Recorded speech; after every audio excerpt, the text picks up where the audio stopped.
Hey guys, so we're gonna look at the modeling cycle, which is gonna be section 4A in the Orange Book. As a reminder, that is this guy. So if you don't have your books yet, that is okay. They haven't, I haven't been informed they've come in yet. I will let you all know. That's more for just future reference.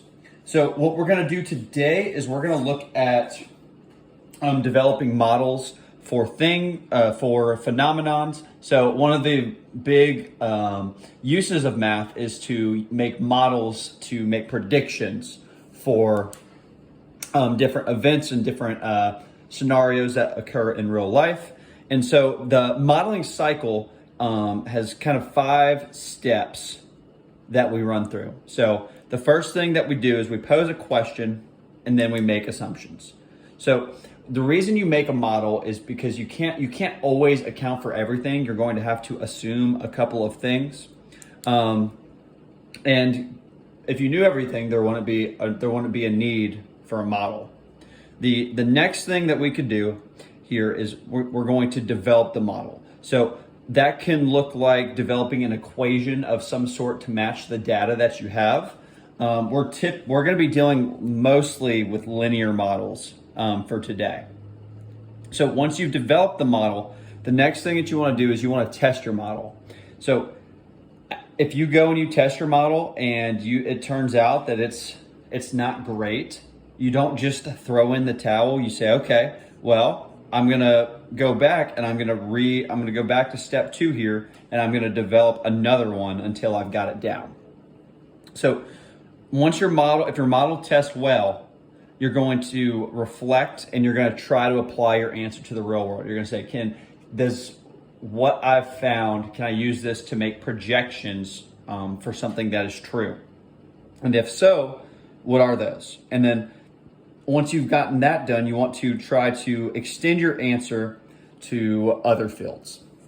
So if you do have that Orange Book, I'm going to be referencing page 81.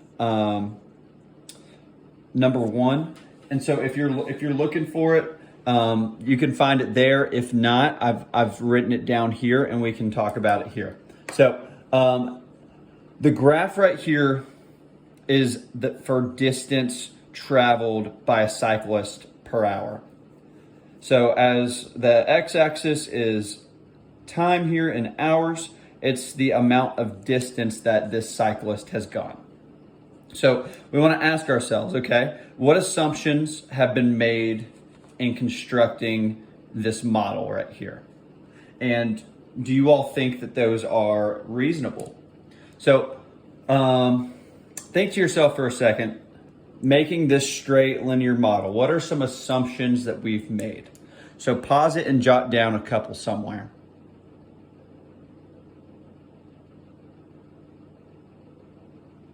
So one of the biggest ones that I see is that we have assumed that this cyclist here, that they are traveling at a constant speed here, because there is no, they're going this distance the entire time. They go 20 miles in the first hour, they go 20 miles in the second hour, 20 miles, so on and so forth, or 30 miles, excuse me.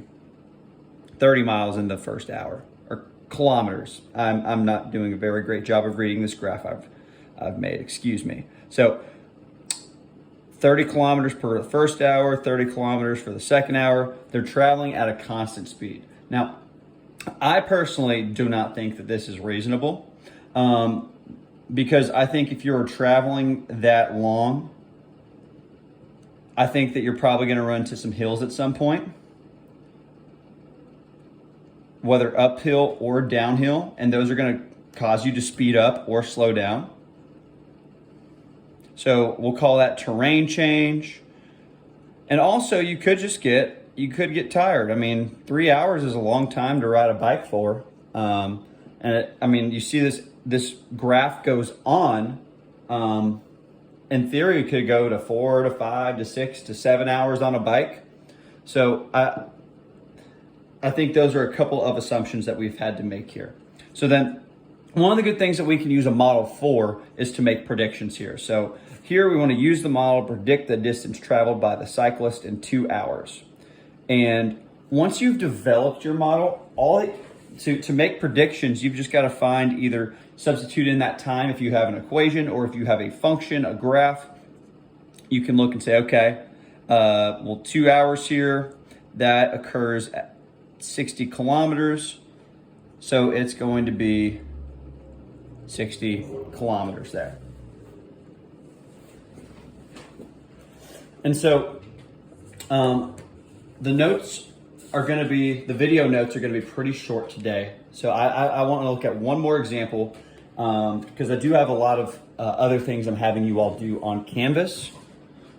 And so the next one that we're going to look at here is if we have two people here, we've got Henry and we've got Marcy, and Henry takes 6 hours to clean the house. Marcy takes 5 hours to clean the house. And we want to know, okay, if these two people work together, how long will it take them to clean this house? So ideally, it should be faster than 5 hours. If Marcy takes 5 hours by herself, she gets help, it should be a little bit less. So when we're setting up this linear model here, Henry's rate is that he can do one house every 6 hours. If we set this up, and Marcy here can do one house every 5 hours. Or they can do 1/6 of a house an hour plus 1/5 of a house an hour.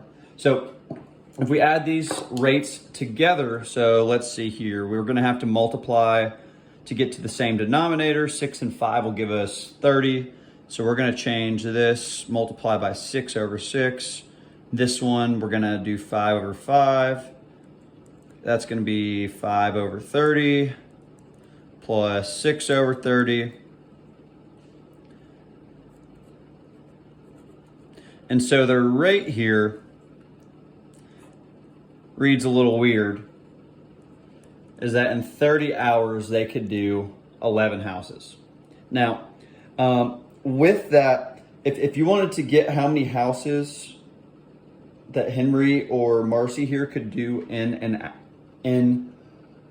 or how long it takes them to do a house, rather, all that you would have to do is multiply by the reciprocal here. So if you wanted to figure out here how long is it going to take Henry to do one house, well, you're going to multiply by 6 hours over one house to get one house done. So so this is their rate right here, but this is not the answer to our problem. So the answer to our problem is actually the reciprocal of this. It's what you have to multiply this by to get to just one house. So the total time it would take to clean here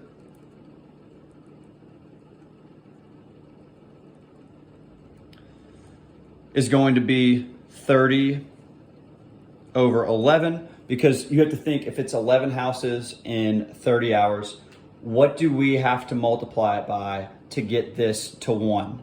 And to get something to 1 with multiplication, you have to multiply by its reciprocal.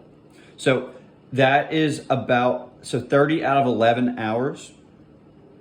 Let's see, that's approximately 2.73 hours, or 2 hours and 44 minutes.